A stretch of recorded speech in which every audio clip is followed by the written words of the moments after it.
Hello. Giving everybody some time to get over here. Grand Rise. Well, good evening. It's here it's 6:38 p.m. So good evening.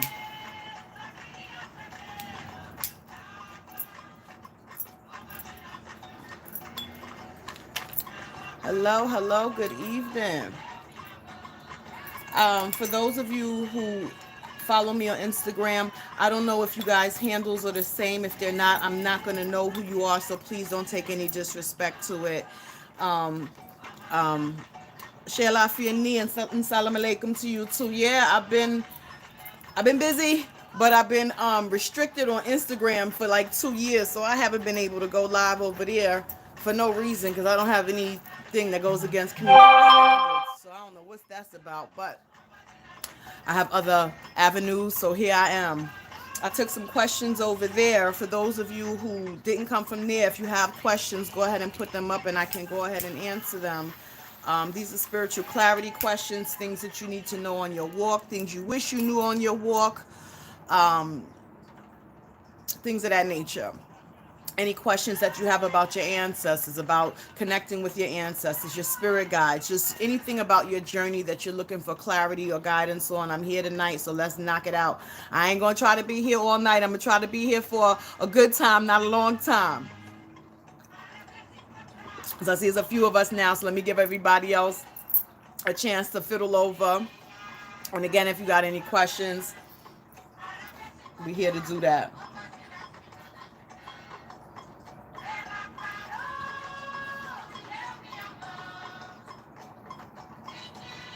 Let's see, clean this up and send it over there.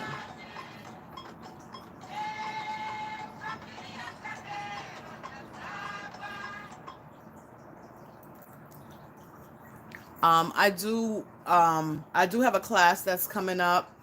Hey, we in this bitch.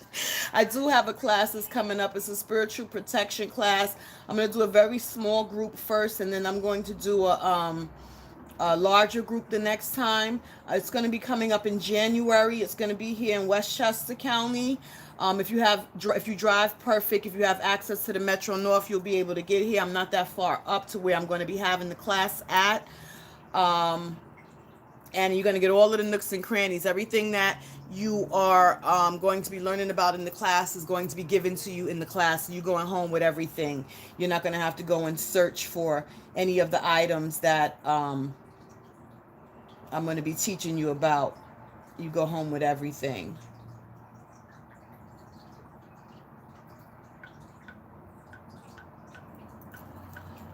Yes, ma'am. Yes. It's in person. This is not even going to be an online class. This is an in-person class. So we're going to be in each other's faces. Okay? This is in-person class.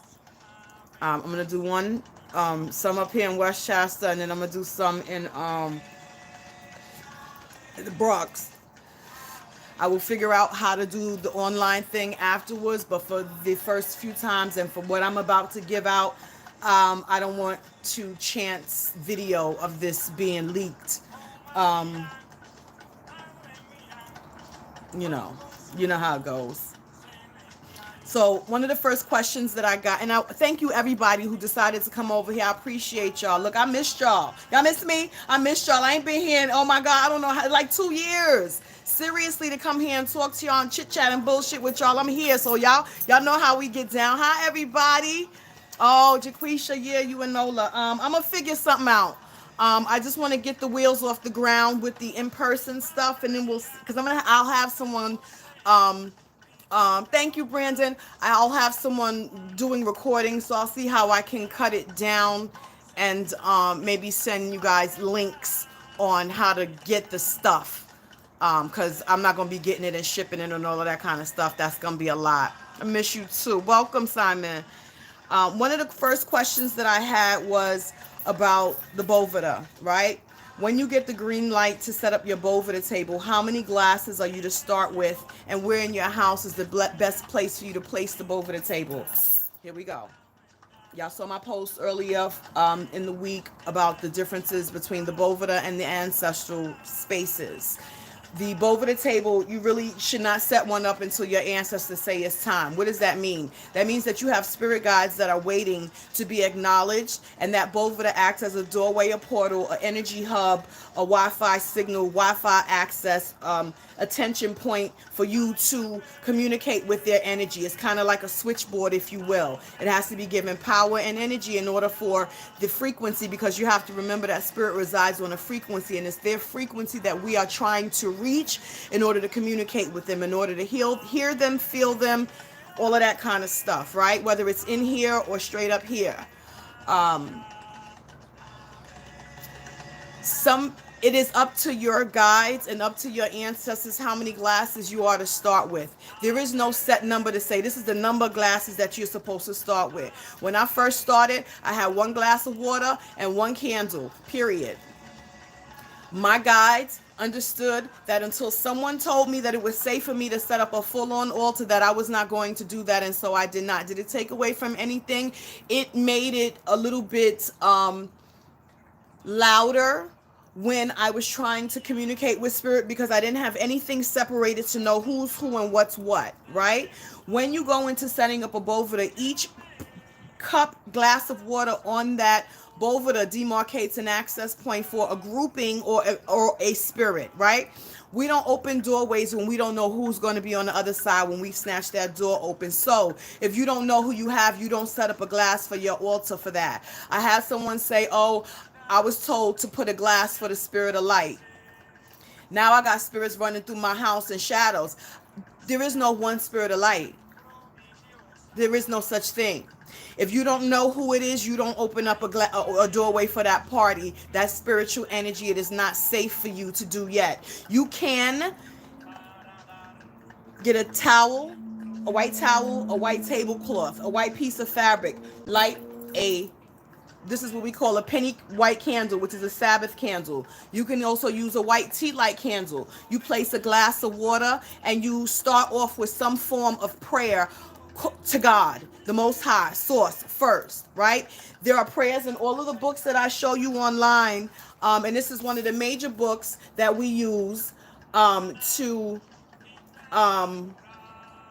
this is one of the major books that we use online to start off misas and spiritual connection and all of that kind of stuff. So they have prayers in here to God, and then they have prayers in here to your spirit guides that are not named. It's prudent and benevolent spirits that come under God's light, right? So you start off with some prayer, right? Hey, Tanita. And then you like whatever it is that you're going to do, whether you're asking for clarity, whether you're asking for guidance, whether you're asking for answers. Again, meditation is very important, because meditation allows you to understand your own energy, so that when it is another energy, you can identify when it is something other than your own. It helps with that. It helps to charge your own energy. It helps to clean your own energy field. It helps to clean your own vessel. And then it also helps you to silence out some of the noise, right? Tune into oneself. And then in one of the meditations that I have in my highlights on my Instagram page is the Twin Hearts meditation, where as you call in the energy from the universe and you utilize that energy on yourself, anything that you have extra, you're giving out to your community, to your loved ones, to your friends, your family, whoever it is that you visualize in those meditations. So in that time, you're also doing an act of service, right? And being spiritual is acts of service. No one has to know that you're doing these acts of service, but it helps your vibration to rise, and it helps your frequency to rise as well, right? So it is person to person how many glasses you are supposed to have on that boveda. There is no maximum number to the number of glasses that you can have on your boveda table if your spiritual court is that large. Okay?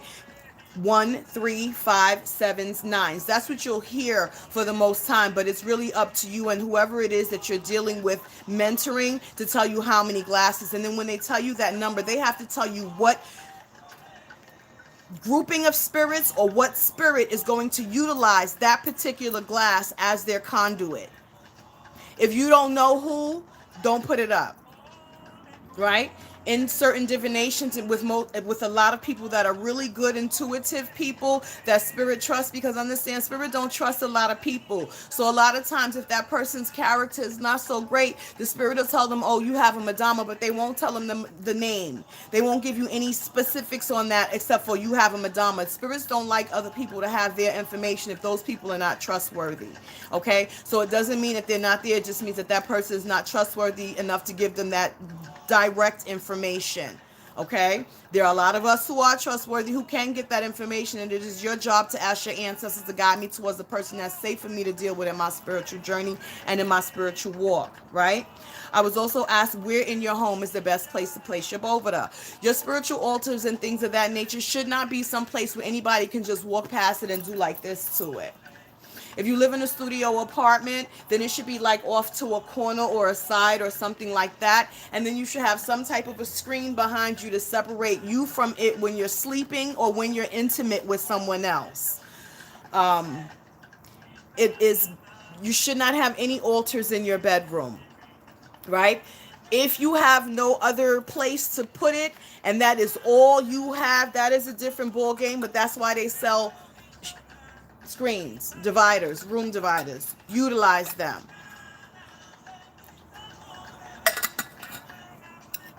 Someone asked me, can wearing crystal bracelets or jewelry harm the wearer in any case? It won't harm you per se, but there are crystals that counteract one another.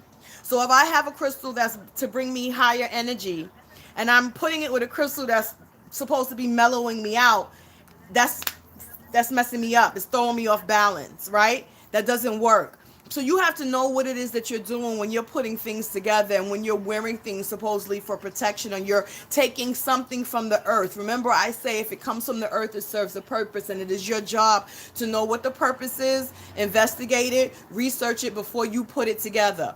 There are certain crystals that charge up or make the other crystal stronger because of its interactions. You need to know that, right? And again, in my highlights with the books that I have there is a crystal book that I have that gives you all of the properties of the stones and what it affects, the chakras that it affects, and all of these things.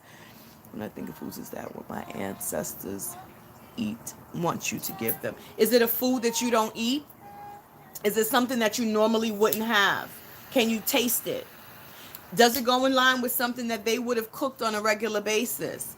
You have to think about what is the food and how often is it that I'm getting this desire to give it to them. At least once a year we do a big feast, a big thing for the ancestors to give them a whole spread, right? So if you don't do that, if you're not one of those persons who, because I give anytime I cook something that smells aromatic in my house, that smells really good, I give it to my ancestors. They want some, whether it's breakfast, lunch, or dinner, they don't care. When I think it smells,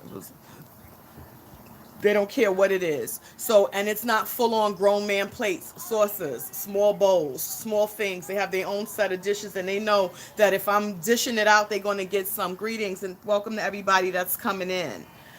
I was asked about ancestral daily prayers. Is it necessary to light a candle each and every time you pray to your ancestors? Some of us leave a candle constantly burning with our ancestors. I'm one of those people who keep a 7-day candle lit with my ancestors at all times. So it's already light there. If you are not one of those persons, and sometimes ancestors do tell you, I don't need a light burnt over here all the time. I don't need a light burnt over here every day. At least once a week, at least a couple of times a week, you should be giving your ancestors light and prayer. If when you're doing your quick 1-2 prayers in the morning and you're leaving, no, don't light a candle, because it's not going to be out by the time you leave, right? When you come home, you could do a quick prayer and light them that candle at least once a week. At least give one of these once a week. That's the minimum. If you're going over there to sit down and have full-on conversations, and if any of them read tarot cards or anything like that, then you always want water and you want glass, a glass of water and a candle. That is the balance, fire and water. Those are elements that you're using. The fire and the candle is the light that lights the way. It's the charge, the energy, and the water is the conduit, the fluid, the Remember, our body, humans are what, 85% water. Spirit no longer has that, so we give them what they don't have so that they can use it and communicate with us in the earthly realm, right? Because they no longer reside here. So these are things that help the communication when you are trying to talk to your people. When you leave out of town for a couple of days, you shouldn't leave water, candles, none of that stuff lit if nobody's going to be home to watch it, because you don't want to chance fires. I out my candles. I turn all of the glasses on my altars upside, empty them and turn them upside down. And when I come back is when it's up. You know, I don't, if I'm going away for days at a time, I don't leave stuff like that lit in my house, and I don't leave anything on my altar that can sour. So if you have alcohols on there, you know, if you leave it for too long of a time, it'll grow mold on it. Take everything off of the altar that can sour or go bad. Water, flowers, fruit, any open food, things of that nature. You don't leave there. You never leave flowers that are dying. You never leave anything that's dying or decaying with your spirits. That's your ancestors and your altars. Same, different. And your Orisha if you have them. Never. Um, Someone asked me, when calling on spirit guides, how do you bring them in? Who's the spirit guide was my question. You got to know who they are. You calling on them, but you don't know them. When I call on my spirit guides, I call them by name and I tell them, come on, we gonna finna go do X, Y's, and Z's, right? The ones that smoke, they get a cigarette lit. They get a fresh glass of water. They get a fresh glass of whatever it is that they drink. I have multiple, so I'll put little shots of whatever they like in front of them, and I will talk to them and tell them, you know, this is what we're about to do, and then I start praying. When I do my opening prayers, I'm calling in the spirit, because first of all, I'm talking to God, and I'm asking him to allow my prudent and benevolent spirits to come through and help me with assist me with the communication that I seek. That particular prayer is in this book right here, right? There are about four or five other prayers in this book that we use when we are doing misas, which is spiritual investigations, to call spirit forward to have them communicate with us. So you start with that, right? They're going to pay attention to you when you have a ritual and a routine together. They're going to pay attention to you when you're deciding to make a change in your life. Hey, baby. They're going to pay attention to you when you decide that this is not what I'm doing right now because I'm bored, and I'm going to sit here and I'm going to do what I'm supposed to do. That's when you'll start to get the back and forth, right? You guys have got to remember that the spirits don't always, it's not always a voice that comes from the outside. A lot of times it is in your own voice, but we don't speak to ourselves. No normal rational person speaks to themselves in the third person. I don't say, Lanita, go do X, Y, and Z. If I hear that or that pops in my head, that's a directive. Somebody's telling me to go do something. You should go do X, Y, and Z. That's somebody telling me to go do something. How about you should go and that's somebody telling me to do something. Hey, you should. Those are directives. That's how I know it's spirit talking to me. You shouldn't be midnight, right? I don't do nothing spiritual at midnight. For what? At midnight, it's a cross from one day to the next. That's the cusp, right? So people always say, oh, I remember in the past people would say, oh, that's the witching hour. It's not the witching hour. The witching hour starts at 3 a.m. What happens at midnight is death equal. That's when she starts her descent to go out and collect who she needs to collect for that day. I will never want to be standing in the middle of her waking up to go get nobody. I'm not there. No light on me, no nothing. Go find who you're supposed to find, and baby girl, it ain't over here. I love you. Mwah. My favorite phone. Midnight. You shouldn't be over there for what? You have all day to sit there. Why would you be sitting there at midnight? To talk to who? Your spirits are around all day, every day. The dead don't sleep. Oh, it looks spooky. Oh, that's what they do in the movies. It don't serve no purpose. Working at night and working at midnight are two different ball games. I need to look out for in the space of a misa. Never attended one before, but interested. You need to be asking your ancestors when you think about going to one, if it's in your best interest to go first and foremost. You need to be having a spiritual white bath, which is a clear purification and a cleansing bath taken walking in there. You need to have your head covered in white. You need to have a spiritual bath at your house waiting for you to clean yourself when you get home, especially if there was someone that was vomiting or being cleansed in that room. You need to know you 100% clean yourself. Be very mindful with touching If anybody comes down with spirit, don't even ever try to touch a spirit. Let the people who's running the misa handle that. A lot of spirits don't like to be touched, right? The misa. Question everything that someone tells you when you get back home. Take everything with a grain of salt when you're in those type of settings, right?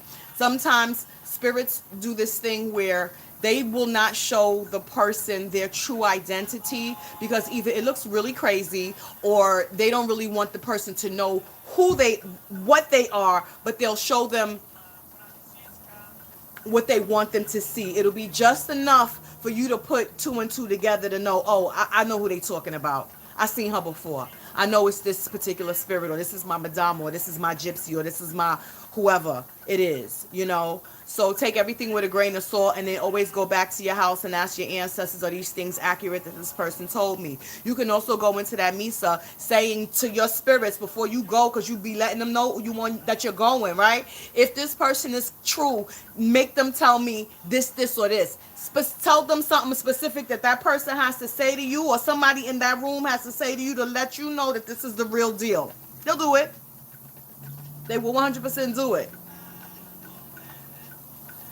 Misas.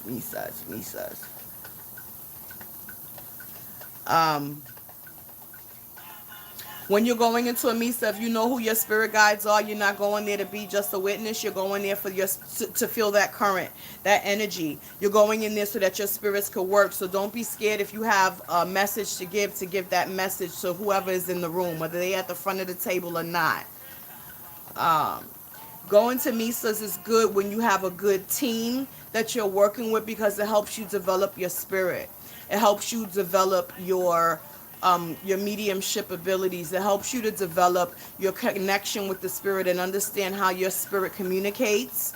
And it allows you to be in a room that is supposed to be set on a frequency anyway where spirit is coming through. So if you have the ability to hear and or feel and or intuitively get a message, then it should be easier in that room for you to be able to communicate and get what spirit is dropping. The functions of a native chief god. Well, what would a native chief do? He would have been in charge of the tribe. He would have been the hierarchy of the tribe. So for a person like, I'll use myself for an example. My native chief bangs on niggas. He don't play no games. He is here to protect me, period, point blank. Whoever wants smoke, I got it for you. And not only do I got it for you, I come with squad. Straight up squad. I will rain down on you, and I will have them rain up on you, and it'll be a back and forth between all of us. Don't play with us. That's the function of the native chief guy. He's here to bang on niggas and bring other niggas to bang on niggas for you. He's here to remind you that there were ways before you had these American colonialized ways, and these ways worked. So pay attention and follow what we're doing. We used animal medicine. We talked to our animals. Our animals did more for us than just carry us from point A to point B. Our animals, horses, would stomp to let us know when danger and the enemy was approaching. They would also let us know when the weather conditions were changing, when we need to move, and what areas we shouldn't be walking in because it's danger up ahead. There's a lot of different things that the native chiefs did, and they come with a squad. Right? They're here to remind you of the old ways, and that these ways, because we call them old, don't mean that they don't work, because Mother Earth is still Mother Earth and we honor her. It teaches you how to honor nature and earth and to work in accordance with her because you live on this plane. That's what the bang. I hope that answers the question.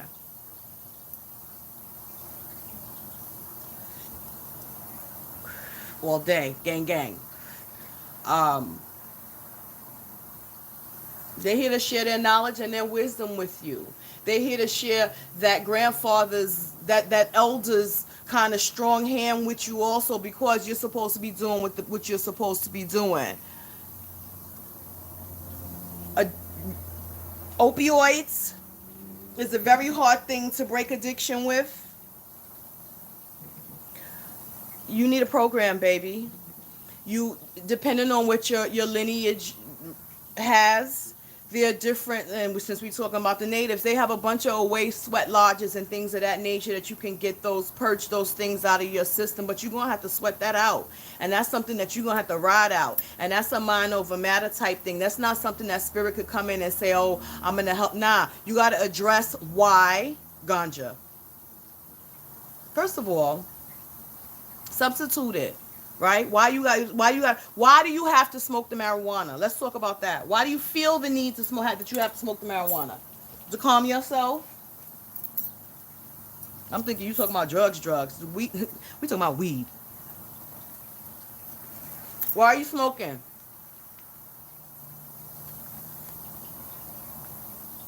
You gotta remember that marijuana is a spirit. You cannot abuse her. She'll turn on you.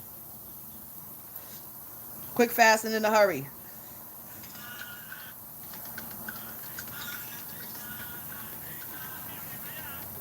Well, how about you face your life? That's how. This is about growing up. This is about doing the hard work, right? You got to face your life. You can't escape. You cannot escape your own life. This is your life. This is the only one that you're going to remember on your own without having to go to somebody and say, listen, what happened to me? You know what happened to you. Face it. You give it power when you escape from it rather than facing it head on like a bull. Bust through that shit. You still here. So nothing that happened to you is affecting you so much that you feel that you have to escape that much. This fucking place sucks. Earth is whack. But we here. And we chose to be here. Why? Because you are stronger than you think you are. And you have things that you need to accomplish in this life. And if you don't do it now, then you're only going to have to come back and do it again. You got to face what you escaping. You got to make better decisions for yourself and say, listen, I'm more important and I love myself enough to get rid of the things that are causing me problems. Do you want more for yourself? Do you want better for yourself? What are your goals? What are your talents? What are your gifts? Pour into that than the escaping of the worst. Like, what's the worst thing that happened to you? It didn't kill you, though. So what did you learn from it? You can try all of these things.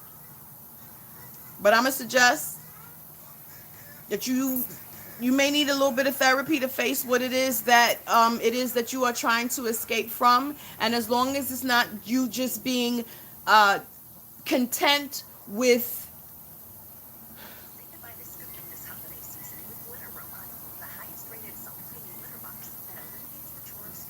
has a real trauma happened to you in your life? Let me ask you that. I don't want to. Has any real trauma happened to you in your life that you need to be escaping from? I'm talking about trauma. Because people think that, oh, therapy is a good thing. Some of y'all need therapy. And it's okay. You know, there are a gazillion different forms of therapy. There's no one kind of therapy. They got so many different kinds of therapy at this point. Go pet some horses. Horses are therapeutic. Animals are therapeutic.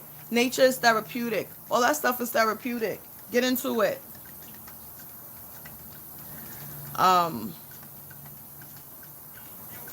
Somebody asked me, how do you manage yourself during major spiritual shifts in your lives? You have to have your rituals and your routines, and you can't stop them, right? Your routine teaches. That's why people in the military have a routine. It keeps them focused. It don't matter what's going on, war, not war, drills, no drills. They have a routine that they have to carry out and they have to follow through, and that's how they get through their days, by their rituals and their routine. Spirituality is no different. If I clean myself every single month spiritually, if I clean my house every single month spiritually, if once a week I'm sitting at my boveda talking to my spirit guides for at least 25, 30 minutes, right? If I have tarot cards during that week, I'm going to touch as many people's tarot cards as I can. When I'm feeling down, if I'm going to sit in grass, am I going to meditate? Am I exercising? Am I eating the right foods? Am I doing the things that I know that I'm supposed to do for my spiritual health? Those are the things. I can be sad and crying. I stay with a joke loaded in the clip. Stay with a joke loaded in the clip. I got to live here on this plane, and I got to get through what I got to get through. So there's nothing that's going to stop me except for me being physically ill and not being able to get up and go and sit at my altar. But I will sit where I'm coughing up a lung at, and still be talking to my spirit guides, and still be talking to my ancestors, and still be talking to my Orisha, like, somebody help me. Shit, I'm over here coughing up a lung. I got healers. So you think that I'm not going to sit there and they not going to say, oh, you're not sitting at your boveda, so I'm not going to listen to you ask me to help you heal. I knock that whole boveda over. Are you kidding me? Why would they do that? I've been laying in my bed not feeling well, and I said to one of my guys who was a healer, I said, Ma, I need your help. Such and such is bothering me. I sat there for 2 seconds and I saw her, and 5 minutes later, whatever was bothering me stopped. 100%. All you gotta do, y'all have to get in the habit of asking things that seem like, oh, I gotta go do a whole ritual. No, you don't. How about you ask? You've stored up enough energy, enough ritual, enough routine, enough of a relationship with these spirits that they will get up and help you, because that's what they're here to do. They're not just here to just be reading tarot cards and telling people, oh, messages, oh, I got it down. No. It's about your health too. If I know I got a healer, I'm asking, somebody come help me. It's like 4 of y'all in there. I need 2. Somebody get the top and somebody get the bottom. High five in the middle. I don't care. Do something. Help a sister out. And then I'll get the information. Go eat this garlic. Go do this. Drink this. Do that. Rub this here. Put this castor oil in your belly button so it could draw the mucus out of your system. I want castor oil. Go get that. What I said. I'm running through the house trying to pick up shit with garlic on my breath. Like, they will tell you. But you have to have built a relationship with them for them to do this type of stuff. Your ancestors too. Everybody that you have is there to help you. Utilize the help that you have, which is why I teach knowing the specifics of the spirit guide, so that you know who name you should be calling right now. Because if I know that I just got madamas and I don't know what nobody does, who I'm calling on in that time? I'm just going to be calling everybody. It's better when you got a specific to talk to, because it's better when you got a specific bitch than a side bitch, ain't it? She going to come faster than her, right? She got a position. She got a spot.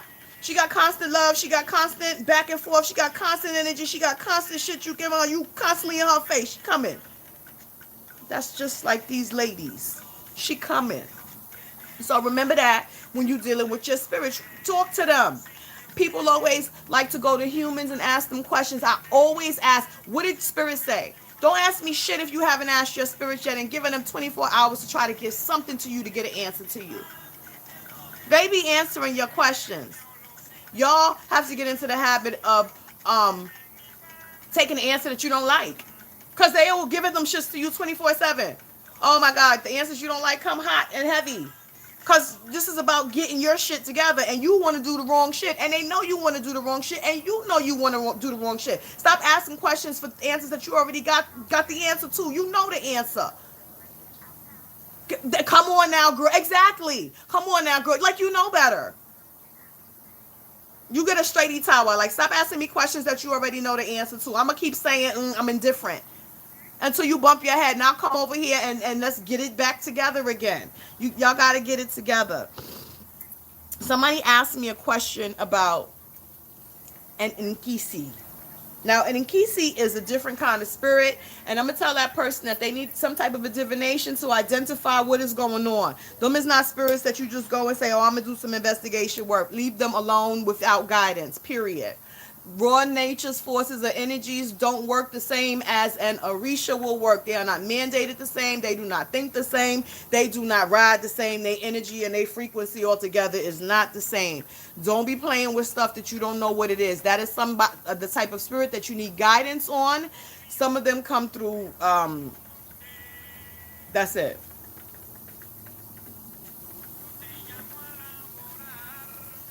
That's it with that one.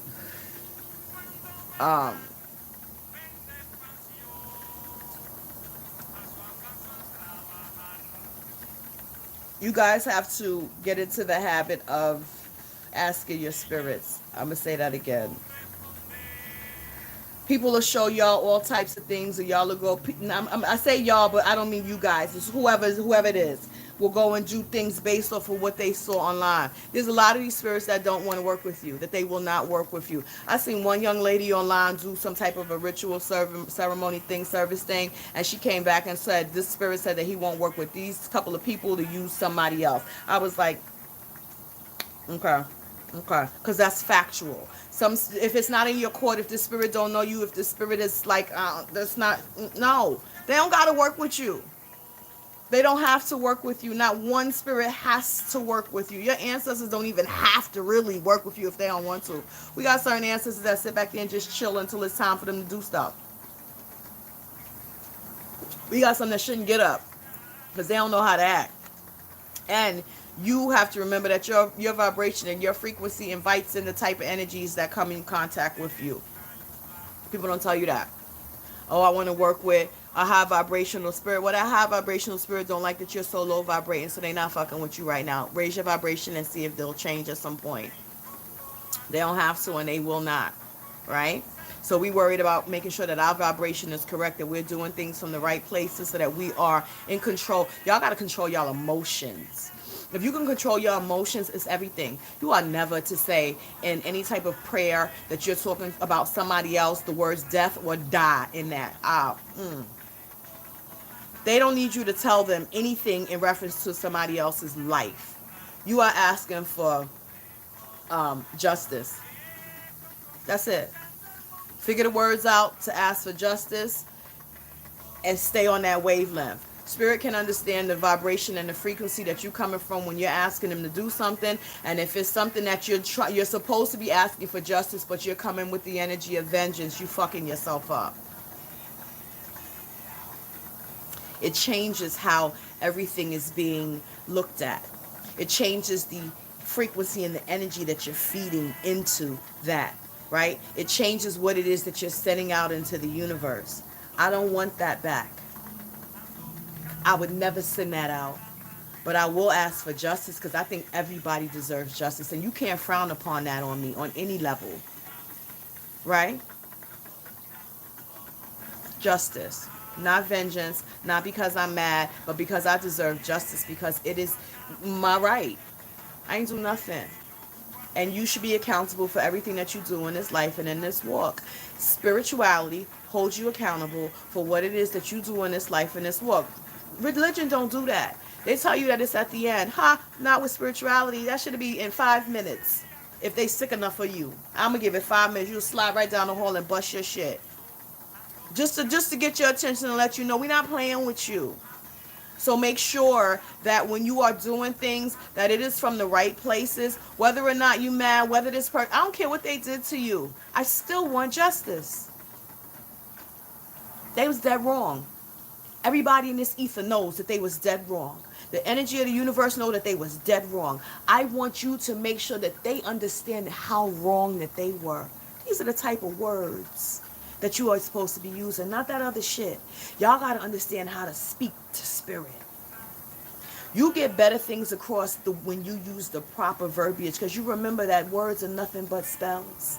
And my voice is a spirit, my voice is a command, and this is energy that I'm sending out. So it's cracking when I'm using it right. Right? The English language ain't nothing but a bunch of curses, but that's why you gotta watch the words that you use and how you use them, because spirit is picking up on the frequency of what you're giving behind those words. Right? I had somebody say, oh, I don't really like to read myself with tarot cards because, I don't really like to. You better learn how to eat your own shit. You better learn how to smell your own shit. You better learn how to get a chin check from your spirits. It makes you a better spiritualist because you're being honest with yourself. And if you can be honest with yourself, then it makes you better when you're trying to be honest with somebody else. Because a liar can't be honest with somebody else to give them the true meaning behind what spirit is asking you to give the person. Not if you're not right. Your frequency is wrong. Your delivery is wrong. Where it's coming from is wrong. You're missing the empathy and you're missing the main reason for us giving you this gift in the first place. You first and then the collective.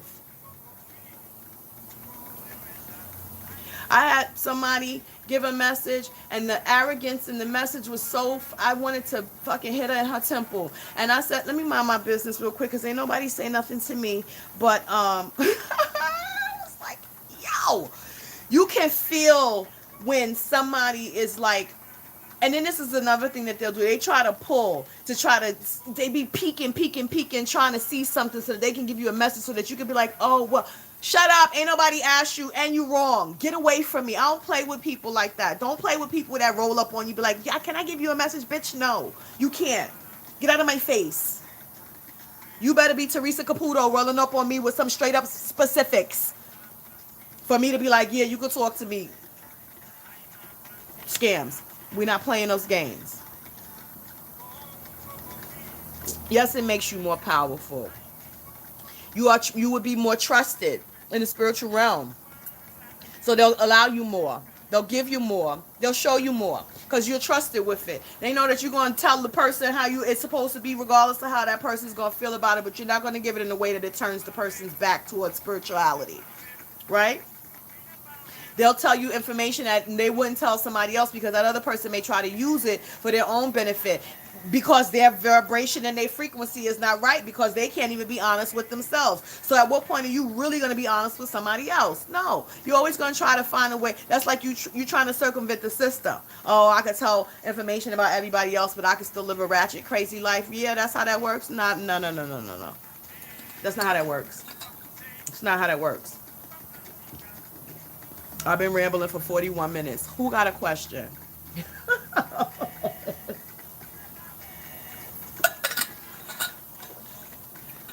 um,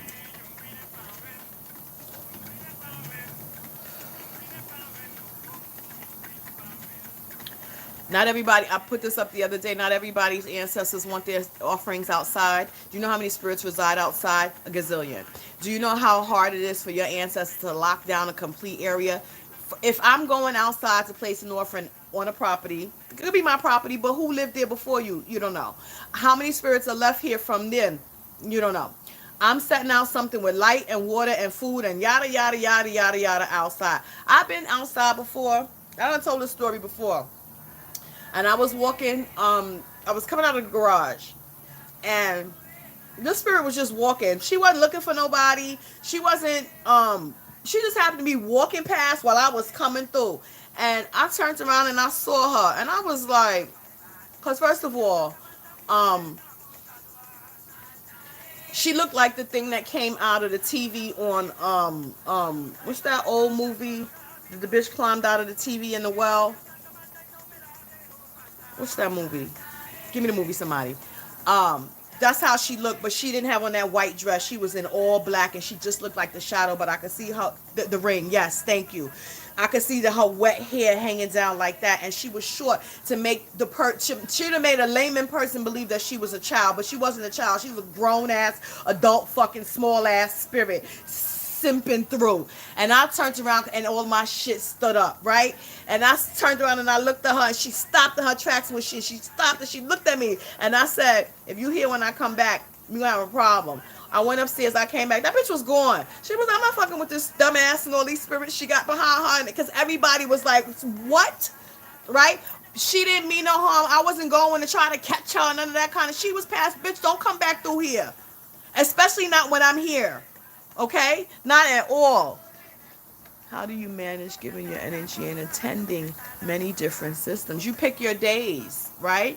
You have to pick your days. So, for instance, everybody knows that Allegra's days are on Mondays. You have to hit him on a Monday. There's no other spirit that'll say, I need you to come over here on Monday. That's just him, right? You got 6 other days out of the week. Everybody gets something, right? You don't have to, for instance, I have an egg bay, right? I'm a paleta. I'm a crown priestess of Shango. I'm a witch. All these things, right? I read. I divine. I do house cleansings. I do misas. I'm an espiritista. I'm a curandera. I'm a mortera. All these things. I'm in the 21 Divid.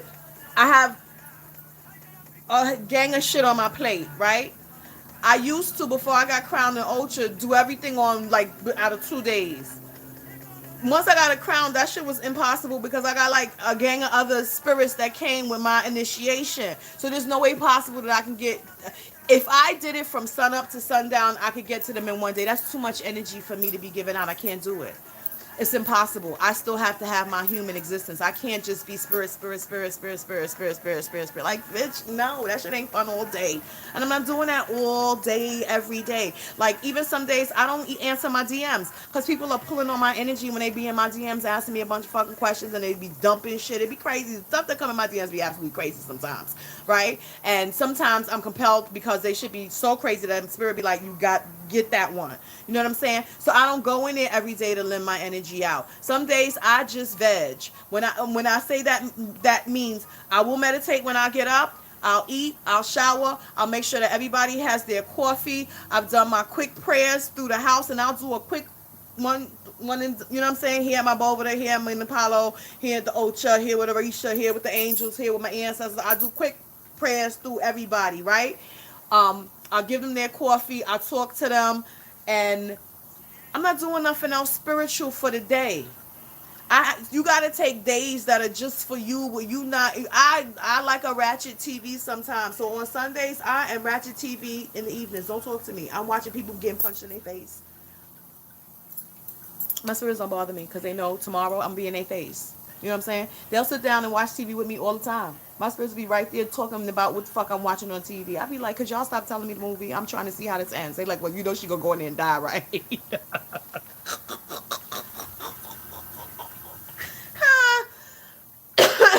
Pouring libations for the goddesses. Who's the goddesses and the gods?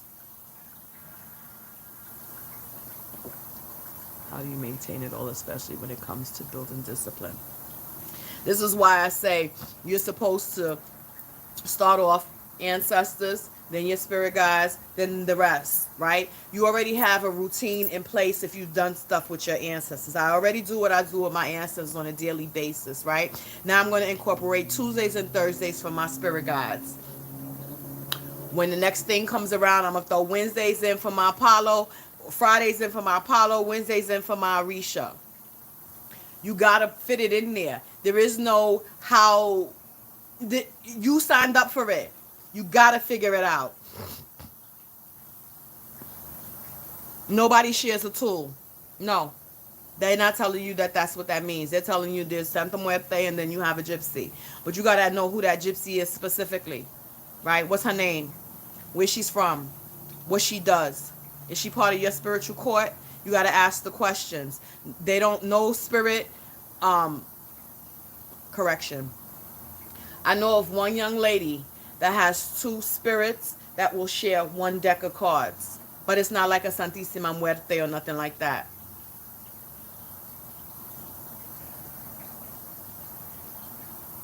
And and what kind of tool? What's the tool? And I don't pour libations from nobody I don't know. If there's a goddess that I'm dealing with, she is part of my spiritual court. She has stepped forward to work with me. So I will pour, and I'm not pouring it on the ground. I'm putting it in a receptacle to give to her because she's part of my team. So she gets on my altar or whatever altar she's had me set up for her. Specifics. There's no just the goddess or the goddesses. Now they got names. They had identities. They had life force. Life force. And they lived an existence somewhere. No. The black scrying mirror, they're not going to share that. They may both want one.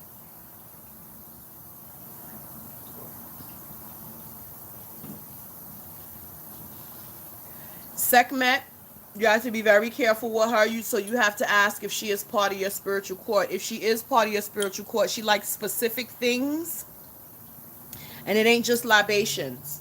You got to know what it is what her role is for you in this on this plane, and whether or not she is part of your court. If she is not part of your court, don't bother her.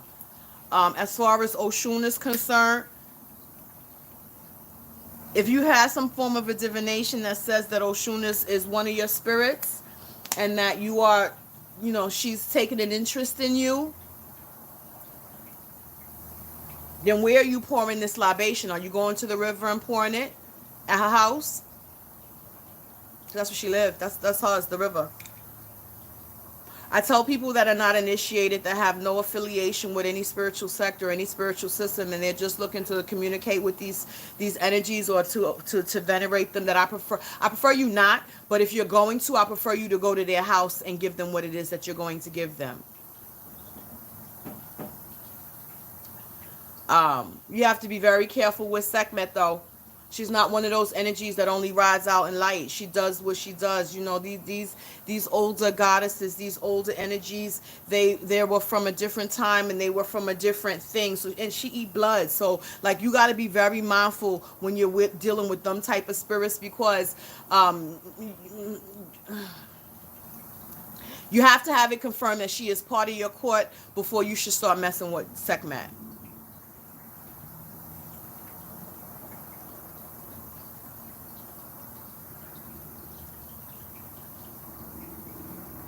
Bastet is the lighter version of her, though, right? She's more of the loving mother. She's more of the she's the sweeter aspect of her, where Sekhmet is that warrior path of her, you know? So if it, like, why Sekhmet and why not Bastet? If it wasn't told to you that that's part of your court, what is it about her that's drawing your energy?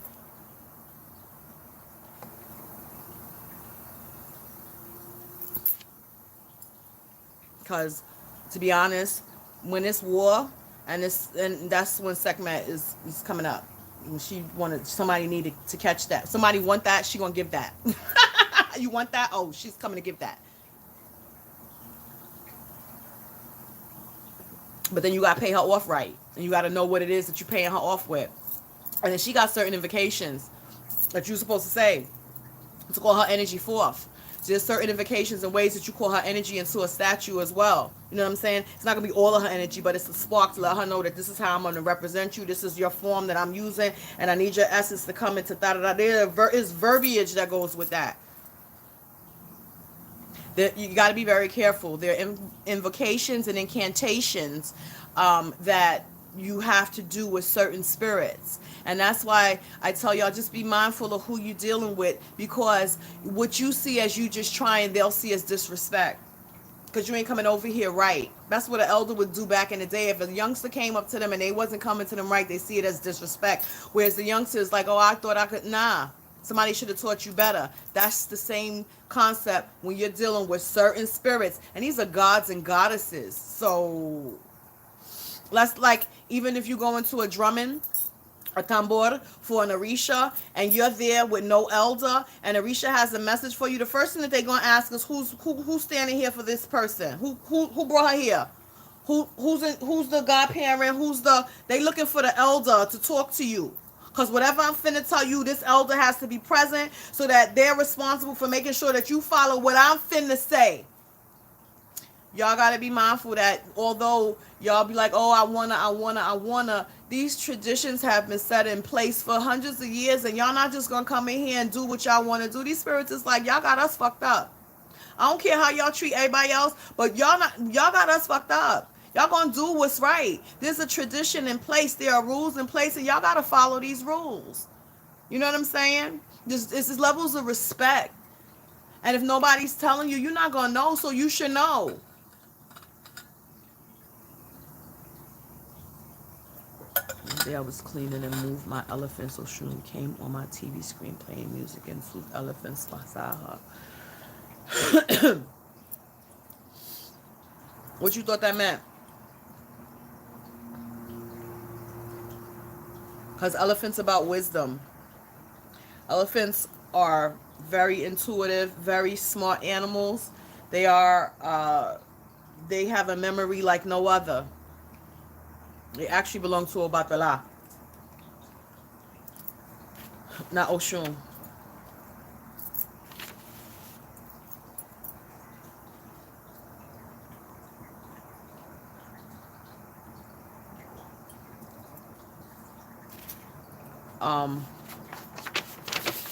What else I wanted to cover? I want y'all to be mindful of the people that y'all take your information from as well. That whole thing with the taking down the altar and yada, yada, yada. A lot of people, like, so I've been blessed that I started my walk off being a spiritualist, right? I come from a spiritual family. That's what I knew coming up. That's how I grew up, right?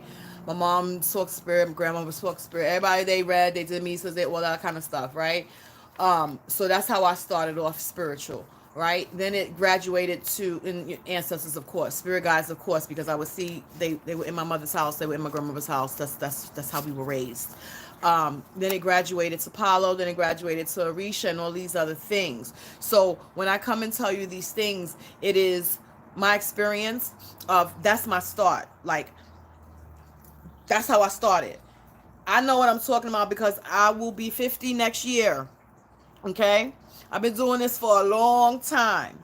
It is not something that I picked up 5 years ago or that I went into somebody's Orisha house and had to be taught or learned something about my spirits or my spirit guides. I already had that. So somebody who started off their walk going first, oh, I'm gonna go to Orisha.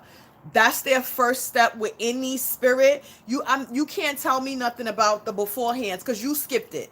So how you supposed to tell me when you skipped it yourself? I need somebody that's how they grew up.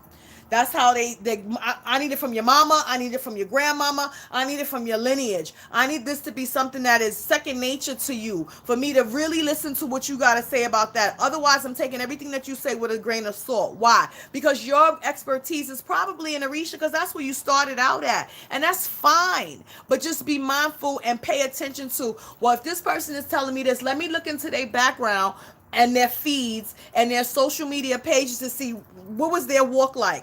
How did they start? How did they come into this? Where their start so that I know that, okay, 4 years ago when she started this page, she never said nothing about ancestors. She never said nothing about spirit guides. She's never told anybody anything specific about a spirit guide in her life. I can tell that there's very limited information that she has about that. Why am I listening to her? I'm only going to listen to her about Orisha stuff because that's where she's clicking on. There's nothing wrong with everybody not being you can't be the jack of all trades and the master of none. You be the master of some shit, but everybody don't have the span out of the knowledge to be giving everybody information about stuff. They can tell you their personal experience, and their personal experience ain't got shit to do with you.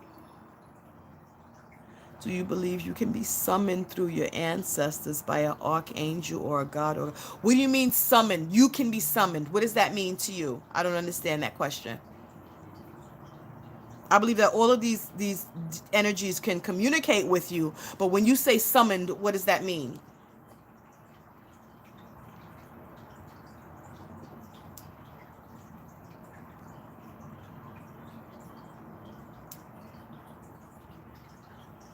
I want everybody to get into the habit of spiritually cleansing their cars, their vehicles, especially between now and New Year's. You want to make sure that the same type of a concoction that you use to make a spiritual cleansing or purification bath in, you are pouring that over your vehicle. You're making sure you hit your tires, your windshield, front windshield, back windshield, and the hood of your car. You also want to put a little spray bottle and spray out the inside of your car as well. You need to make sure, like, this is the time of year where accidents happen. Pretty soon there's going to be ice and snow on the ground, and you want to make sure that you are protected, right? Everything doesn't have to be done in a African spiritual tradition. No, my ancestors, my spirit guides, my people a lot of them were born on this soil, a lot of them were not. They know how to protect an area, an item, a person. They request to speak with you through whom? How do they request to speak to you? And which archangel?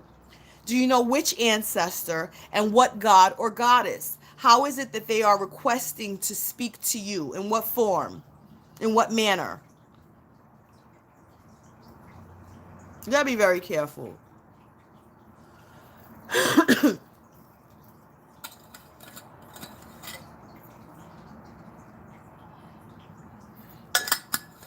Your ancestors can inform you that you have spirit guides of specific caliber, name, all of that other kind of stuff. They're the ones who open the doors to allow the spirit guides access to you when you are ready and when it's time and when you need them.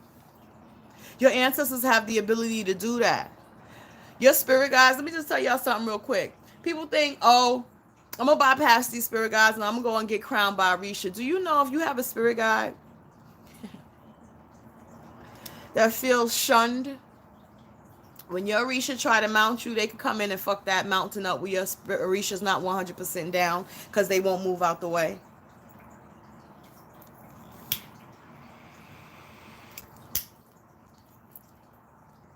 They'll tell you that. So when you rush in to go do something, remember, you always going to have to circumvent the system if you got to come back and do something else. So do it in the right way. Make sure that your ancestors are taken care of, your spirit guides are taken care of, and then your Orisha is taken care of. There's an order to this. If the Orisha are family, why would they disrespect your own blood lineage and your own spiritual family just to get they in? Orisha's going to be here regardless. The world is going to turn, and they are forces of nature. Until Earth is no more, then they'll leave here. Until then, they're here. Whether you light a candle or throw a fucking orange in the river, that river going to be there unless God said we're going to dry up all this shit and Earth is no more. It is extremely important to make sure that your spirit guides are taken care of. And when I say taken care of, I mean that communication. I have a spirit guide. She pinched the shit out of me yesterday. Why? She had 2 little gnats in her water. I had just changed that water like 3 days before, so it wasn't like that water was sitting there. When I came over there and saw them gnats in the water, I was like, did you really have to do all of that? She was like, change it.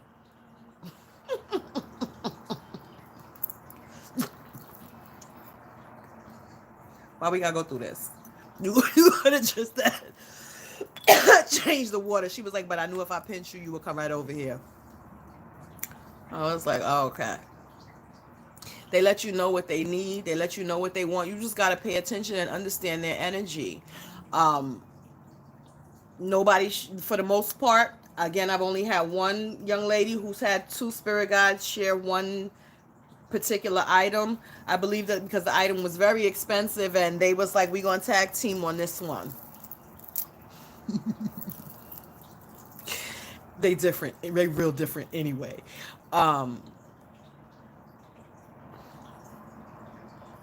What else? Gypsy spirit guides. Somebody had asked me to discuss the gypsy spirit guides. Now, y'all have to remember that people be like, oh, gypsy, that's such a derogatory term. To who? To humans? Because spirits, they don't care. I call my gypsies all day. I'm saying right here in their face calling them gypsies. They don't give a shit about that. That's what they used to call them, gypsies. Why? Because they came through Egypt. All of them. It was Africa, Egypt, that's one continent. They all came from there. That's where they hail from. There was a time where there was they had to leave their areas. They were travelers. Why? Because they had to leave their areas because taxes came, and the people that came and invaded the lands tried to make them pay taxes on everything, so they started spanning out and leaving. And then some of the people were looking very much down on their lifestyle and how they chose to live their lives, and so they left, right? A lot of them were it's not a circus, but it's like the traveling performers, right? A lot of them, some of them knife throwers, they was cobblers. Some of them owned stores. A lot of them were cobblers, the men. They owned stores. A lot of them were intuitive readers. Some of them were referred to as the untouchables. They were so down and so good at what they did spiritually with nature and understanding the elements of this plane that the ones that were taxing them would pay them money to perform for the kings and the queens and the different people that ran the lands over there. So there was a gang of them. So when they had to start moving outward because of the taxes, they didn't want to go where there were other travelers already there because they weren't able to make the same type of money. If there's an influx of people doing the same thing in the same areas, I can't make no money. So I got to span out further. And that's how they started traveling outside of their places. And so these energies maintain those types of gifts, right? They were still the intuitives. They were still understanding nature. They were still communicating and had them psychic abilities. They would understand that there was a bargain to be made and a bargain to be had for the information that they could give and the knowledge that they could give and to share with other people. They were also very much about family, and they were very much about their own advancement, 100%, and they're about that cash, and they're about that money, and they're very much about protection. And you have some of them, because remember, they were travelers, they lived outside. A lot of them were very in tune to nature. A lot of them were very in tune to animals in nature, herbs, plants, all of that other kind of stuff. And they were very much about security. These spirits are the same type of spirits that you get when they come forward to you to work with you. Why? You need somebody to help you get your finances in order because you don't know how to get no money, right? You don't know how to save no money. You be giving away stuff too cheap, and you give away stuff that should require you to ask for payment for because you got to pay me for my energy. I give y'all all the information in the world for free 99 on my page. But when you want my specific one-on-one energy, you got to pay me. That's currency of this universe. And this is where we are. And they understood that. So they understood that I can't sit here and just use this crystal ball and tell you what I see because it's going to freak you out. Give me them cards so that I can put these on the table and I could use these for that person's own visual so that they don't got to ask me where I'm getting this information from. I'm going to say I'm getting it from these cards when in actuality I'm in tune to other spirits. I'm in tune to the universe, and I know that this information is coming through my bloodline and my guides, right? That's how they come. They select you. They lived an existence on this plane. There's something about your life and their existence that they found favor in you, and they decided that they were going to be one of your guides in this existence. How disrespectful, or how I'm honored. Let me say that. When I have a spirit that says, you, I'm going to bang with you.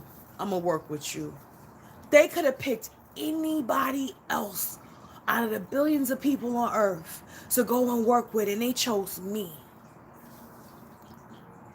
I think that that deserves for me to do whatever it is that they need me to do for them and for us to have a relationship, because all their relationship is costing me is my energy, a couple of dollars here and there, a little bit of wine here and there, a little bit of liquor here and there. They be wanting stuff every now and again, but it's nothing that's crazy. And it's nothing that I can't afford. And it's nothing that they're not going to make sure that I have the money to give them, because they don't ask me for something that's out of pocket. You know what I'm saying? And for that, they'll give me clues, tips, jewels, gems, all of the information that I need to help me manage myself walking on this planet. And in the background of that, if somebody step up and do something to me, they'll slice a nigga down for me. I need to know who that is. What's your name, Ma? Where you came from? A lot of them, most of them, enslaved. They were enslaved. So they can tell you a lot about a lot of things and how to get out of a lot of things and straight up survival. Because to be enslaved, you had to be in survival mode. You was living in survival mode. And they found a way. And if they can find a way in those types of conditions, and they can find a way in these conditions that we have here in 2024, I need that information. I need that intel. Show me, teach me, tell me. Because we ain't got nothing on the lives that they had to have lived. I need that kind of guide. Maybe it's just me. But it should be y'all too. Because y'all ain't here by yourselves. And you ain't got to do it by yourself. So why do it by yourself if you don't have to?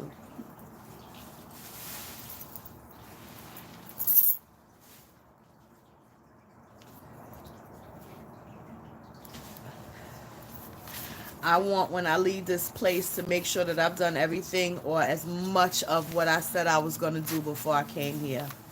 I owe it to myself. I don't owe it to nobody else other than me. I like to prove to myself when I say that I'm going to do something that I can get it done. That feeds me, not nobody else. I ain't worried about nobody else. I don't care about how nobody else feel and or think about me or my life. It's about me on me. Y'all make your lives be about you on you. Accept the things about yourself that you are needing to change, right? Question: my mom been having dreams that predicted the future. Does this mean she's partially psychic? I just want your opinion before I call her a witch report to the townspeople. Where you think you get your intuitive abilities from? Your mama. Y'all got bloodline shit. It's easier for her to get her messages because she don't light a candle, she don't do the water, she don't do it that way. But if she go to sleep and dream, and she'll pay attention to it. That's the older people, that's how they rock. They don't, some of them, I'm lucky that my grandmother wasn't like that. My grandmother actually was a spiritual woman who would sit down doing misa, that kind of stuff. But the other elders, they not doing that kind of stuff. But if they paid attention, all them church mamas, all of them old ladies, always with their premonitions and stuff, ain't nothing but their ancestors and their spirit guides telling them something, but they ain't never took the time out to figure out who and what that is. Report her.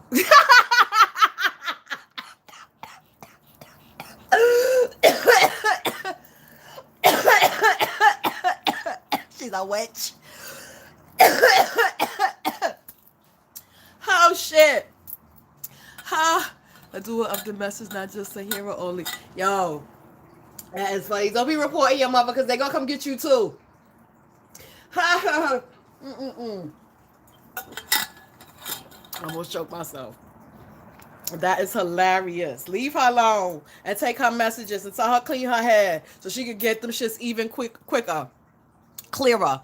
Do you protect yourself from evil eye, co-workers, negativity? Do I? Absolutely. That's what your spiritual bath is for. That's when you clean your spiritual space, your space at work. I used to go into work every day with some type of solution, at least a couple of times a week, and go early before other people get there and spray down my chair, my desk, and everything, my rug, everything, with some type of a spray solution just to clean my area out. I used to walk down the pathway of where I would sit when my desk was and spray as I walk and clean the whole shit. And I would talk to my spirits, and if it was somebody that I didn't like and I knew that they didn't like me, I'd be like, don't let them come this way. And they would make them reroute their whole shit. You kidding me? Evil eye all day. There are tons of things that you can do for the evil eye. Tons.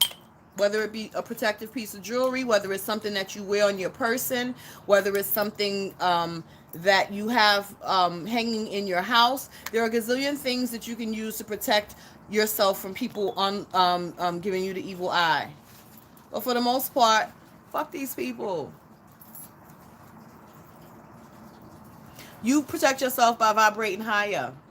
You protect yourself by communicating with your people and making sure that they have a protective circle around you. There are certain positions on your boveda that's straight up for protection. They would put you in defense mode, right? The gang of things that you could do in and around your home for protection. I got a whole thing of protection ideas on my Instagram page. Look them up. They're on there. Making barriers, which y'all need to all be doing when you're going into spiritual settings. Learn how to put yourself in a protective bubble of light. There's certain angels that'll help you do that as well. You don't necessarily have to use an angel, but you can if you have know that one is in your spiritual course. St. Michael, he'll wrap his angelic wings around you all day. And you can tell him what color light you want to be around you, whether it's purple, whether it's white, or whether it's gold. Archangel Metatron will give you gold light or silver light. I think it's silver light. Do you need to use an angel for that? Absolutely not.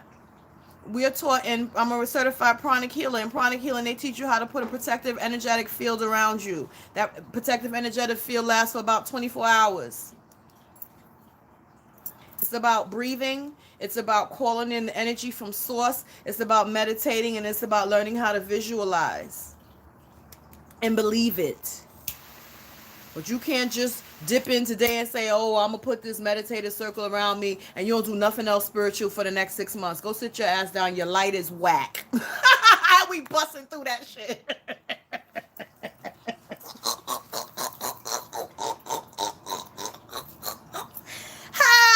For real though. Like you can't, you have to be, you got to power up to do this type of stuff. You got to be vibrating right for that type of thing to remain intact. You have to be able to do these types of things. And if you are a person who on Monday and Tuesday are spiritual and the rest of the week you hurting people's feelings and being nasty and low vibrating and talking about everybody and gossiping and making all kind of stupid comments on other people's social media pages, and you just a nasty bastard. You think that your protective shield is protecting something? Absolutely not. I'll bust through that shit with one shoe.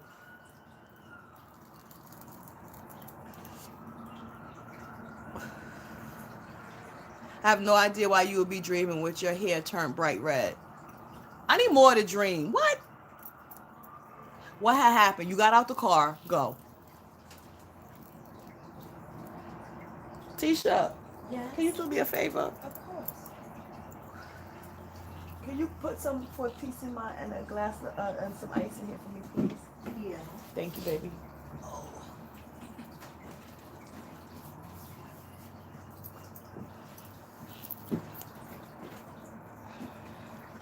I don't know why your hair would have turned bright red. I need the rest of the dream. Why it turned red? What had happened? With dream interpretations, it's you gotta like your dreams are like puzzles. A lot of you guys, like especially when you spiritually dreaming, them shits be like fucking puzzles and mazes and all kinds of other dumb shit. And you gotta pick out the pieces that actually make sense and something that kind of spans off of what's going on in your life right now. What would this mean? So, but just the fact that your hair turned red, I need more than that. Or green, green.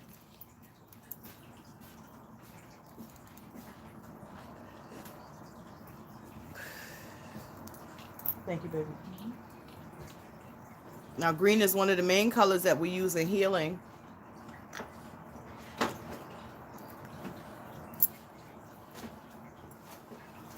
What happened before your hair turned green? Yes, you definitely, yes, write down your dreams. I tell people all the time, like, I keep a voice recorder to record my dreams because I can't get up and start writing. It goes, my brain shifts, it's a wrap. I don't forget half the shit unless it's something really, really crazy. Sometimes it's crazy and I ain't gonna forget, right?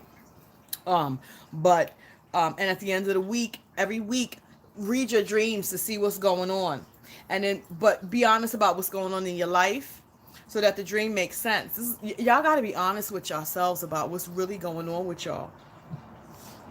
Can't remember the dream, but I'm hearing them say it's an avatar version of myself. What's the point?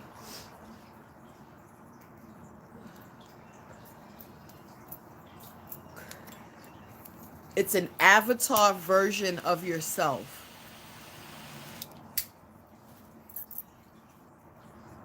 I have a lot of questions with that.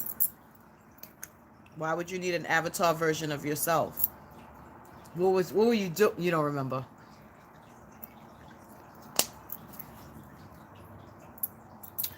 Um, y'all have to remember that there are a lot of your spirit guides that are shapeshifters. Like they change faces. You know what I'm saying? They'll change identities, especially on different people. It's your job to understand who and what you got so that you know who. If someone sees a particular energy around me, I always investigate. If I don't know, like, what the fuck is that? I'll go and check it out to make sure I know who and what. I have to know. I have to know at all times who's around me, what spirit, what's their name, where they came from, how old are they? You know what I'm saying? How do I work with them? What do they do? Do they have anything that they use to communicate? What's the tools? You know what I'm saying? Um, Y'all have to know these things. It's very important. People get very comfortable in these new social media ages to just say spirit said or I gotta download. Get the fuck out of here with that bullshit. I need to know specifically who the spirit is. I need to know more. When it's mine, I need to know.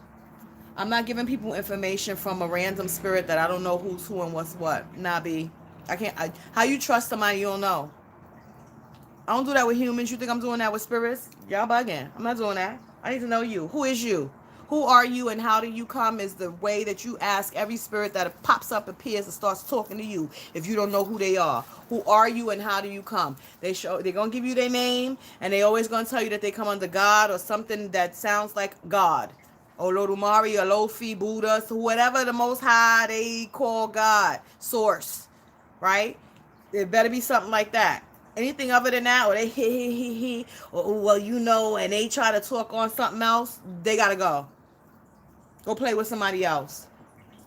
I'm not doing that with you. Absolutely not. Um,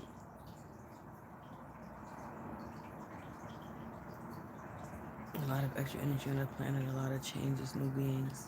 They not new. Y'all just ain't know that they was there before, but the vibration of the planet is changing, and so y'all are able to see them now, whereas everybody thought we was crazy before. They're not new. They've always been here. They've been here for a long, long, long, long, long, long, long, long time. And now that everybody is this whole spirituality thing is becoming mainstream, it's changing the frequency of the universe that is allowing for a lot of people to wake up and that energy is rising and things are becoming more visible because your frequency and your vibration is shifting. And so it shifts the frequency and vibration of this planet. They're not new. They have been here for hundreds of years, if not more. I had a young lady who had a spirit guide from the 800s. We both was like, what?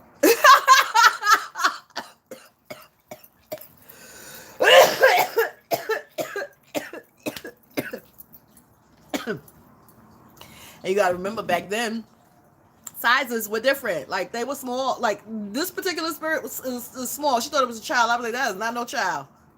Mm-mm. That is not a child. He's a grown ass man. Stop trying to pick him up. He gonna bite you.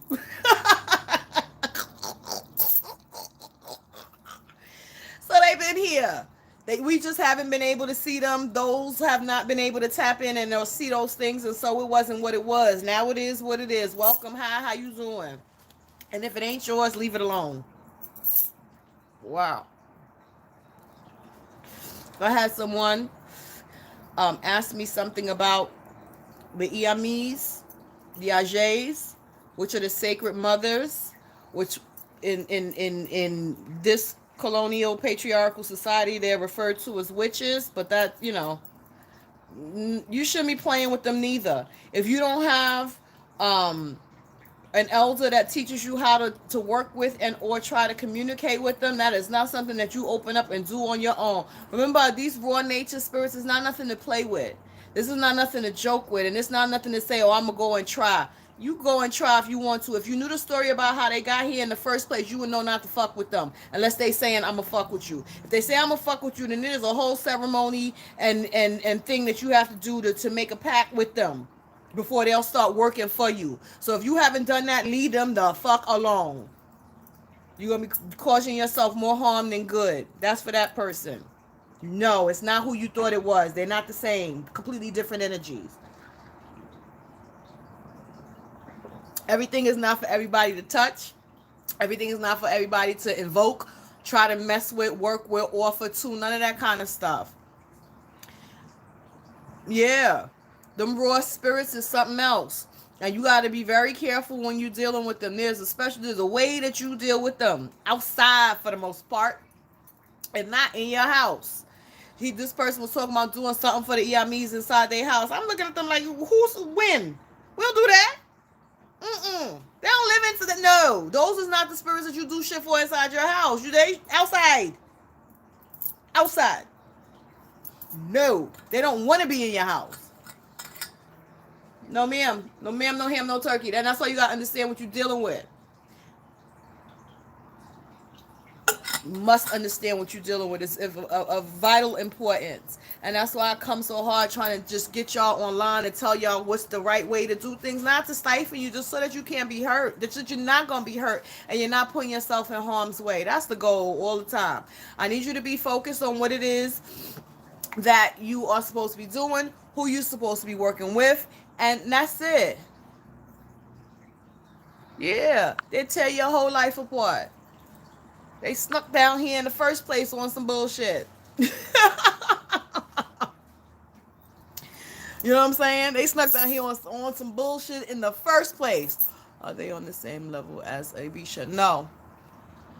It's a different energy altogether. It's a different frequency altogether. I don't move unless your ancestors say so. That's right. You better not move without your ancestors telling you, because if they told you to move, then they got your back regardless of how this turns out. If you do it on your own, sometimes they'll step back and be like, who told you to do that? And it is a lesson. I'd rather my lessons come because I listen and they telling me the next step and they teaching me. I don't want my lessons to come because I ain't listen and now I got to bump my head and get jacked up. Nah, I don't want it like that. That hurts. That's bullshit. I was never that child that wanted to be in trouble with their mother. I'm the same way with spirits. I don't want to invoke nothing right now but some motion. I'm fighting traumas and y'all inviting spirits. I am way behind. I'm still doing mirror affirmations like you are capable and wonderful. You is kind. You is wonderful. You is loved. I know that's right. Listen, stay in your lane. When you know, you stay in your lane, and that's where you safe. And that's where listen, when you empower yourself, that's where your growth comes from.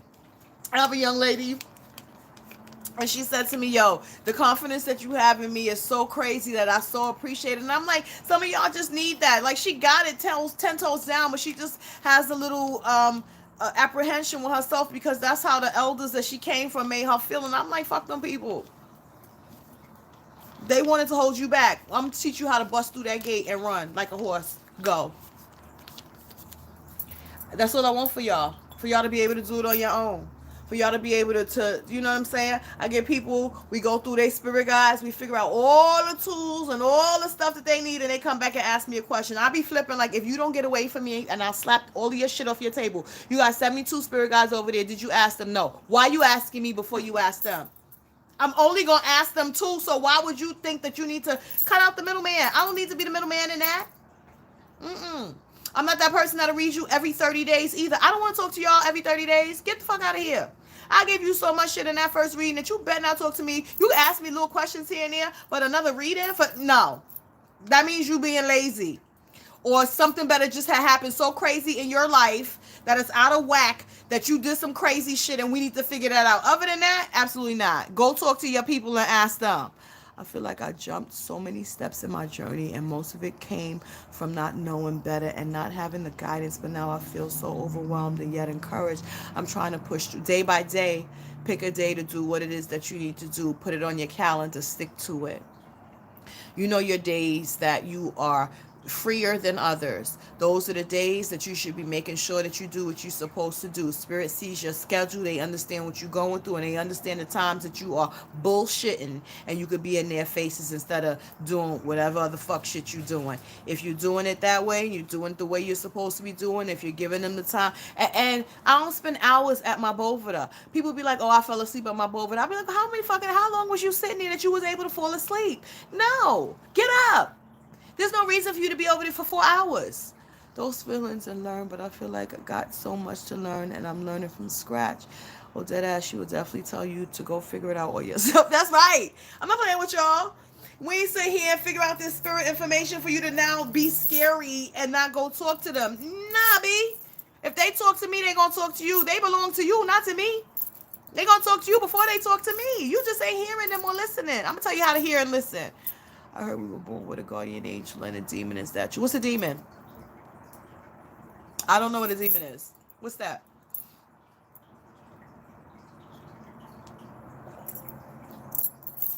Why would you be born with society refers to as a demon?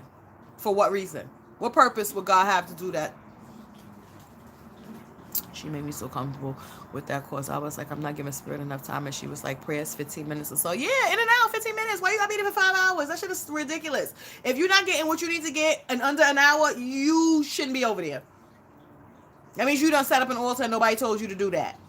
That means ain't nothing popping over there. An hour for what? No. It don't take that long. They ain't asking you for that much time. For you to sit there for an hour, that means that you got 25 spirit guides. Each 25 of them reads tarot cards. And you sitting there trying to go through each 25 deck of tarot cards in one day. And that's ludicrous. That's too much. Remember, they're dead, you're alive. How much energy am I giving to multiple spirits in one day? There's only so many days in the so many hours in the day, and I have a whole job, y'all. It's impossible.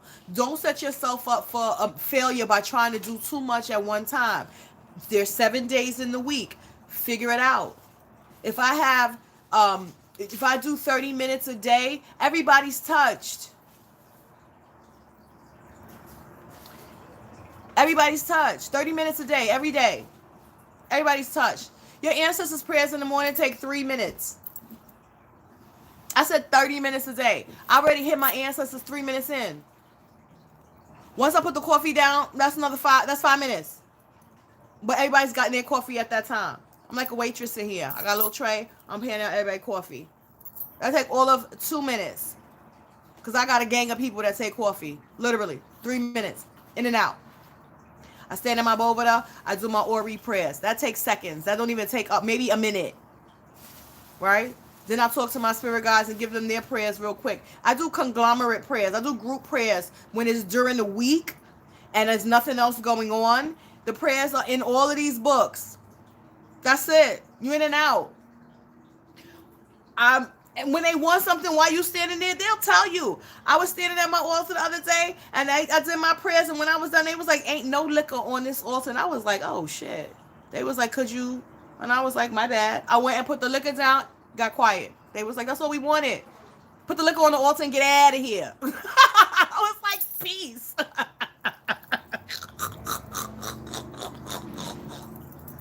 Y'all be thinking, y'all overthink a lot of things. Y'all also get very much tied up in the aesthetics of things. People nowadays, oh, they make the prettiest pictures. They throwing everything in the river. They got flowers. They got bottled water. They doing all this kind of nonsense. Spirit don't give a shit about none of that stuff. Did you come over here and talk to me and give me your undivided attention for any number of minutes this week? No, then boo-hoo to your oranges. I don't care.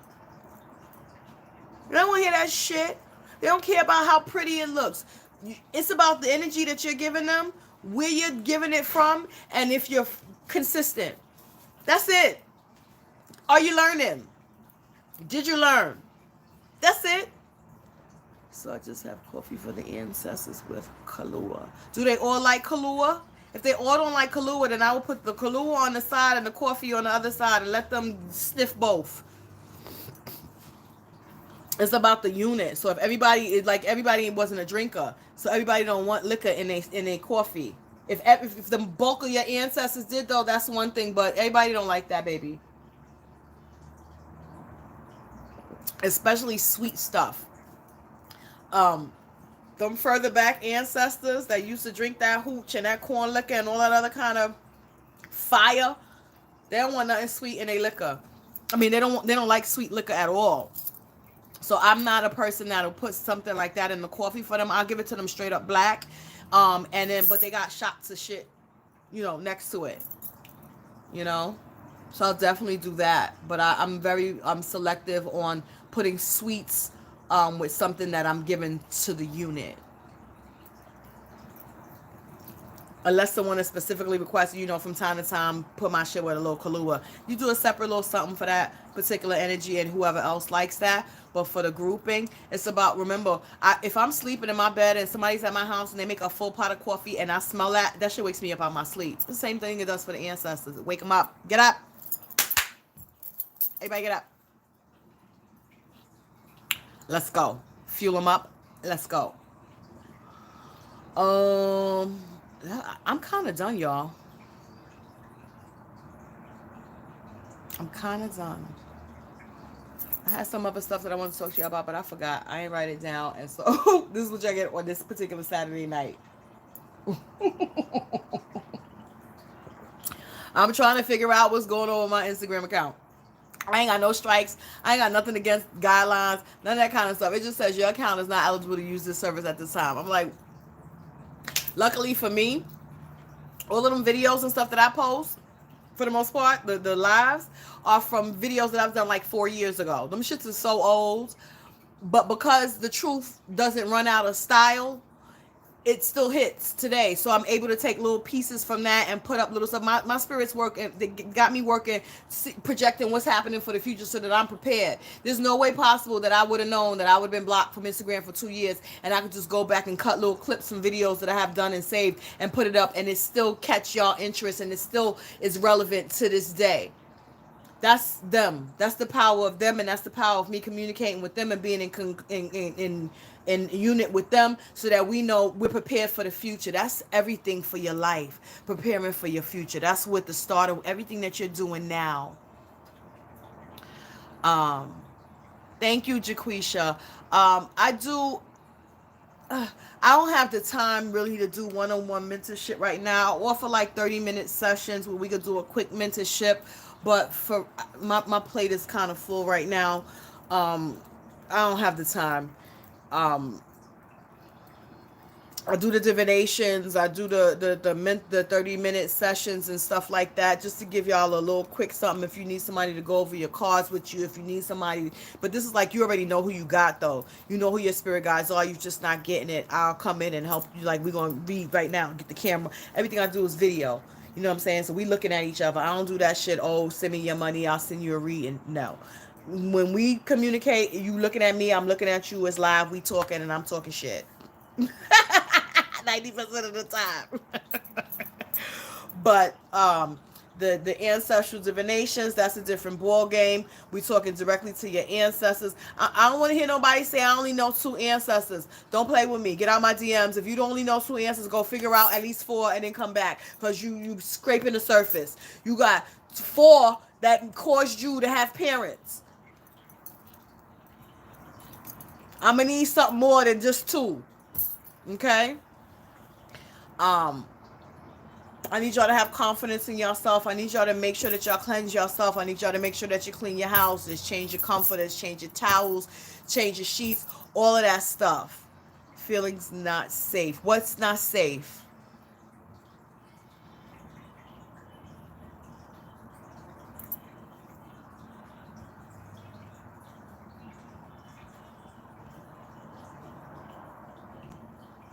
When you read them, feeling not safe. I don't have no problem with nobody not feeling safe when I read them. Once, if you're allowed to read, because my people don't read everybody.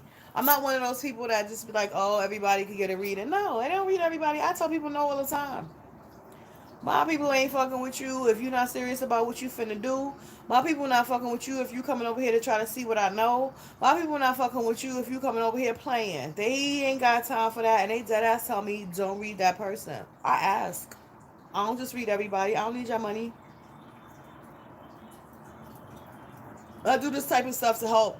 I do this type of stuff so that you could get out there and do what you're supposed to be doing. And I do this type of stuff because I wish I had somebody that was on the outside that was willing to come in and help me the way that I come and help y'all.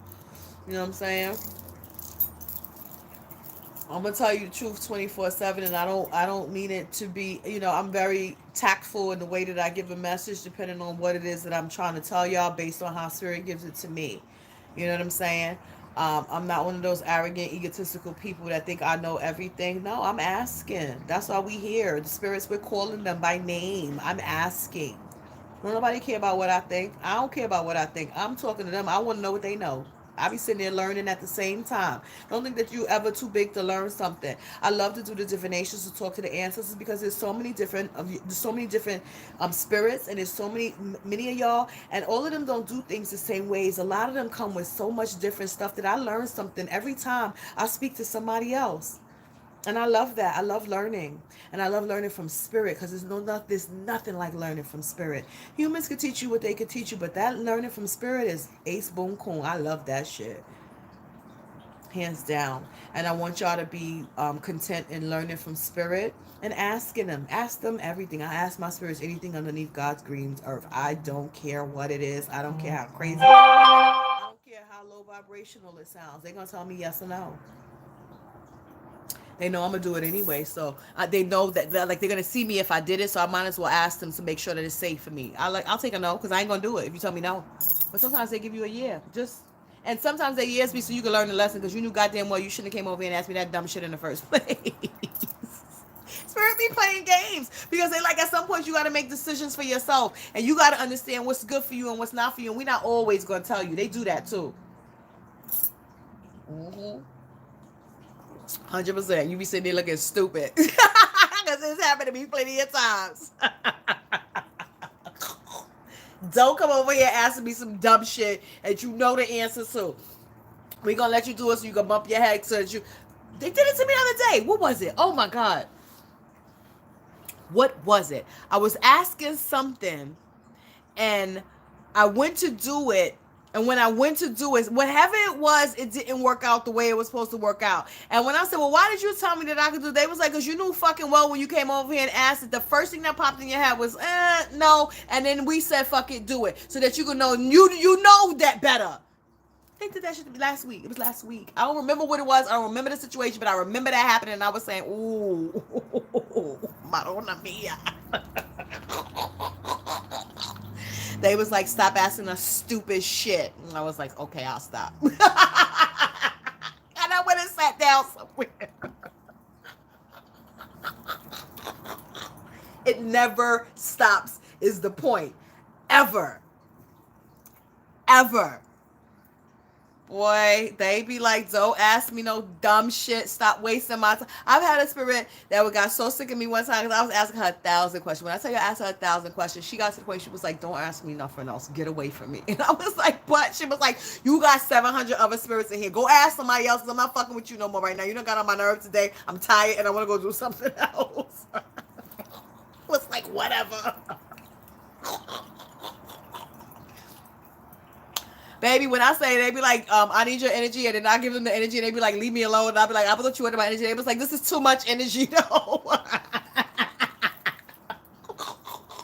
Whatever.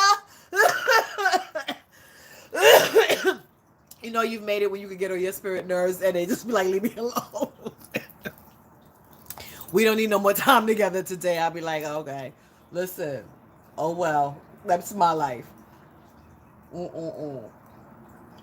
All right, y'all, I'm signing off. I'm gonna come back. I'm gonna try to get this Instagram thing together. I don't know. I've been sending information, asking them what's going on. They be like, we gonna check it out, and they ain't never come back and tell me shit. So, Jono say, when I come up with the class, confirming the dates, I'm gonna put up a post to let y'all know so that the first few people can register for the class. And then we'll start doing more classes from there. This first class, though, is going to be a doozy. Now, one of my dead ass told me to give him space.